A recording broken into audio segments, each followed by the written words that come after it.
A ver ahora, por ejemplo, en este caso, esta función partida, ¿sí? Donde vamos a tener lo siguiente, ¿no? De esta función, ¿sí? Que fíjense es, por ejemplo, f en z vale el conjugado de z al cuadrado sobre z para todo z distinto del 0, el 0 más 0i, y vale 0 para z igual a 0. Entonces la idea justamente en esta función es tratar de probar que existen las ecuaciones de Cauchy-Riemann, ¿sí?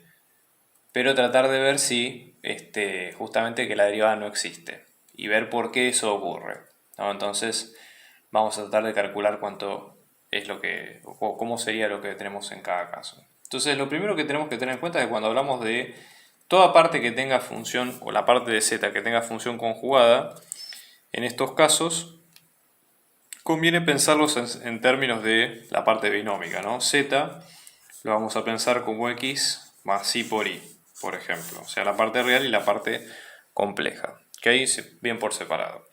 Entonces ahora cuando supongamos que vamos para todo z distinto de 0, si digamos, reemplazamos esta ecuación en cada término, hay que, digamos, hacer bastante descomposición, pero la idea sería la siguiente: f en z, que nos va a quedar como x menos i por i, porque es la parte conjugada al cuadrado, sobre x más i por i. Cuando ustedes hacen todo el desarrollo de esto, básicamente les va a quedar así, fíjense. X al cubo menos 3x por i al cuadrado sobre x al cuadrado más i al cuadrado, todo esto está en la parte real, más i por la parte imaginaria, que en este caso nos va a quedar como i al cubo menos 3x al cuadrado por i, todo esto sobre x al cuadrado más i al cuadrado. Y en este caso, esta parte de función que se llama u de xy, y esta parte que es la b. Digamos, acá estamos hablando de cómo sería la aplicación que tenemos que ver en las ecuaciones de Cauchy-Riemann. Entonces, ¿qué tiene que ocurrir acá? Nosotros, Cauchy-Riemann, ¿qué es lo que nos pide? Básicamente, que, por ejemplo, dadas estas dos funciones, la derivada parcial de u respecto de x, en este caso en el 0, 0, nos tiene que quedar igual que la derivada parcial de b respecto de i en el 0, 0, ¿sí? Porque es el 0, 0 el punto que estamos evaluando, y lo mismo para la derivada parcial respecto de y, acá es indistinto, es menos la derivada parcial de b respecto de x en el 0, 0.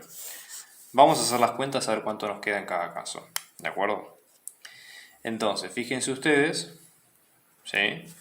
Lo que se puede hacer en estos casos es tratar de probar, ¿sí?, cómo existen cada una, o cuánto valen cada una de estas derivadas, ¿no?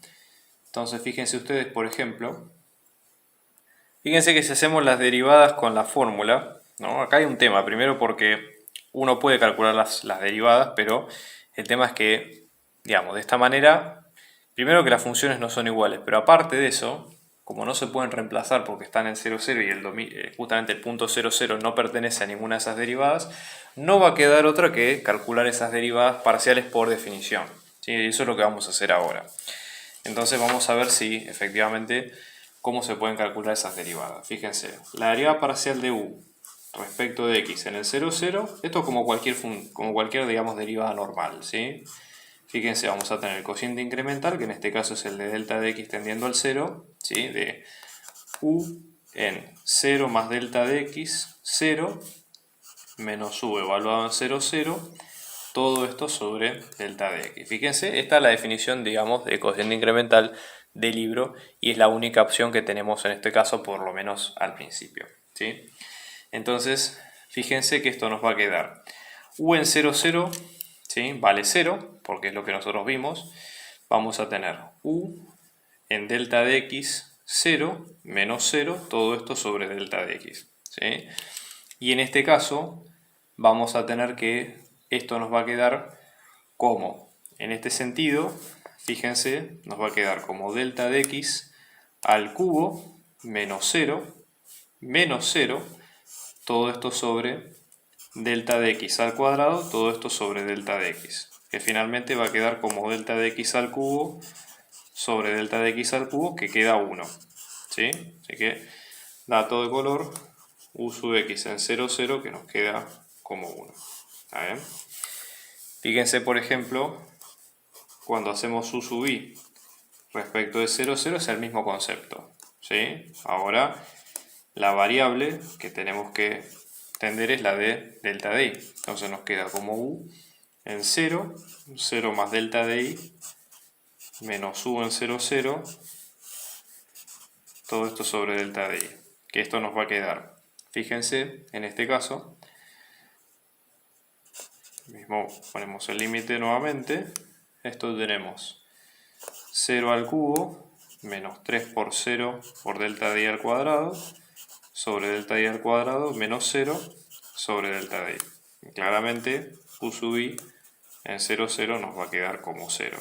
¿Sí? Entonces ya tenemos como para ir sacando el resto de las cuentas, ¿no? Fíjense, vamos a calcular, por ejemplo, en este caso, b sub x en 0, 0, misma definición que antes, límite de delta de x tendiendo al 0 de b en 0 más delta de x, 0, menos b en 0, 0, todo esto sobre delta de x, que en este caso nos va a volver a quedar 0, así que b sub x nos queda 0. Fíjense, ya tenemos, digamos, una idea, porque fíjense, u sub i hasta acá nos tenía que quedar como menos b sub x, con lo cual esta parte por ahora se cumple, ¿sí?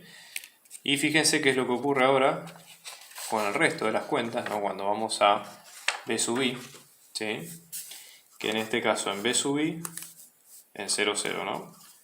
Esto nos queda como el límite de delta de i tendiendo al 0 de b en 0, 0 más delta de i, menos b en 0, 0, todo esto sobre delta de i. ¿Ok?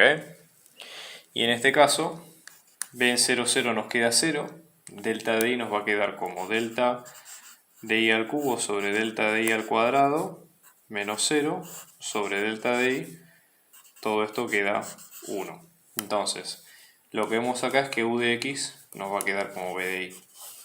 Pero ¿qué ocurre en estos casos? Más allá de que existen las ecuaciones de Cauchy-Riemann por definición, ¿sí? Si nosotros calculáramos la derivada de la función, ¿sí? Nosotros no tenemos forma de poder calcularla, digamos, en términos concretos, ¿ok? Pues justamente es parte, digamos, de la definición de la función, con lo cual vemos, digamos, que la función no tiene derivada en ese punto.